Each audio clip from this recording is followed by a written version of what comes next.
नमस्कार। आमतौर पर भारतीय राजनीति में प्यार मोहब्बत की बातें तो होती नहीं है, खासकर तब जब माहौल बेहद तनाव भरा हो। लेकिन एक मुख्यमंत्री ने ठीक यही किया। आज हम एक ऐसे विश्लेषण पर नजर डालेंगे जो इस एक बयान के पीछे छिपी एक बहुत ही हैरान करने वाली राजनीतिक रणनीति को सामने रखता है। जरा सोचिए, साल 2020 दिल्ली में चुनाव का माहौल एकदम गर्म है और शहर दंगों की आग में भी झुलस रहा है। और ठीक इसी उथल-पुथल के बीच मुख्यमंत्री अरविंद केजरीवाल कहते हैं, आई लव यू। ये बयान किसी राजनीतिक पहेली से कम नहीं था। तो सवाल ये उठता है कि भाई ये प्यार का इजहार था किसके लिए? दिल्ली की जनता के लिए या फिर किसी और के लिए?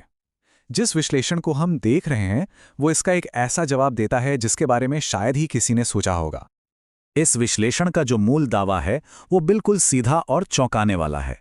ये जो प्यार की घोषणा थी वो दिल्ली की जनता के लिए नहीं, बल्कि सीधे सीधे भारतीय जनता पार्टी यानी बीजेपी के लिए थी।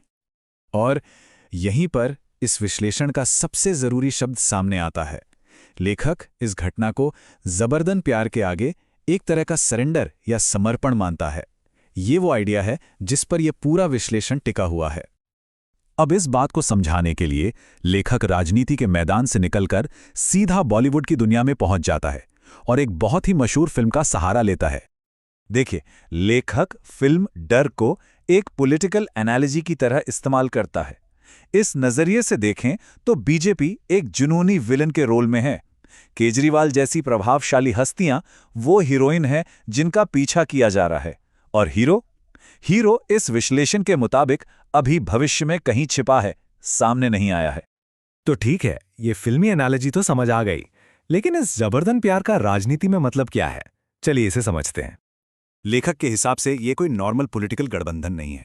ये एक ऐसी स्ट्रैटेजी है जिसमें विरोधी को उसकी मर्जी के खिलाफ एक रिश्ते में धकेला जाता है, उसे मजबूर किया जाता है। यहां मर्जी की कोई जगह ही नहीं है।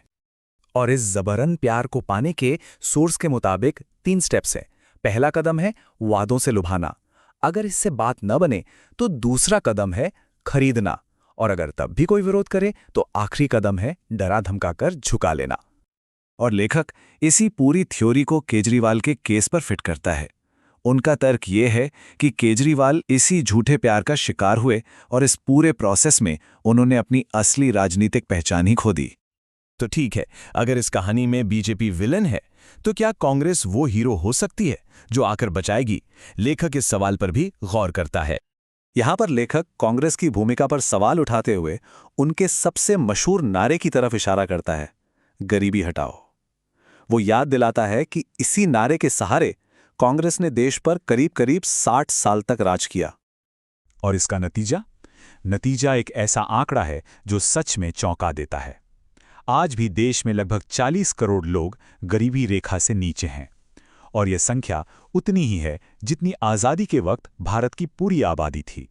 तो इसी ऐतिहासिक प्रदर्शन को देखते हुए सोर्स ये नतीजा निकालता है कि कांग्रेस इस राजनीतिक कहानी में हीरो की भूमिका नहीं निभा सकती, वो इसके लिए अयोग्य है। तो अगर बीजेपी विलन है और कांग्रेस हीरो नहीं बन सकती, तो फिर असली समस्या क्या है? यहीं पर यह विश्लेषण एक बड़ा मोड़ लेता है। लेखक का तर्क है कि असल मुद्दा कोई एक पार्टी नहीं, बल्कि पूरी की पूरी व्यवस्था है। लेखक के लिए पार्टियां अलग अलग हो सकती हैं, पर उनका चरित्र एक जैसा है। चाहे बीजेपी हो या कांग्रेस, वो दोनों के देश और जनता के प्रति प्रेम को नकली ही मानता है। और इस एक जैसे चरित्र को लेखक एक नाम देता है जिसे वो देश की सभी समस्याओं की जड़ मानता है। वो दोनों पार्टियों को मनुवादी कहता है। अब ये समझना बहुत जरूरी है कि लेखक इस शब्द का इस्तेमाल किस तरह से कर रहा है।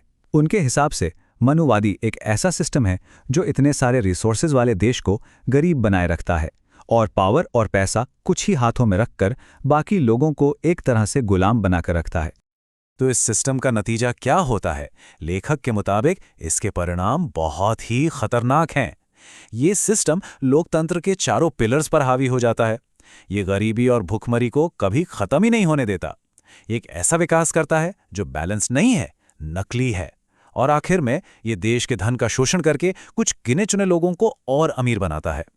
तो ये पूरा विश्लेषण हमें एक बहुत ही गंभीर मोड़ पर लाके खड़ा कर देता है। ये मौजूदा राजनीतिक पार्टियों को समस्या का हिस्सा बताता है, समाधान का नहीं। और आखिर में ये हमारे सामने एक बहुत बड़ा सवाल छोड़ जाता है, अगर लेखक का तर्क सही है तो फिर इस देश का असली हीरो कौन होगा जो इस पूरे चक्र को तोड़ेगा? इस सवाल पर सोचना वाकई जरूरी है।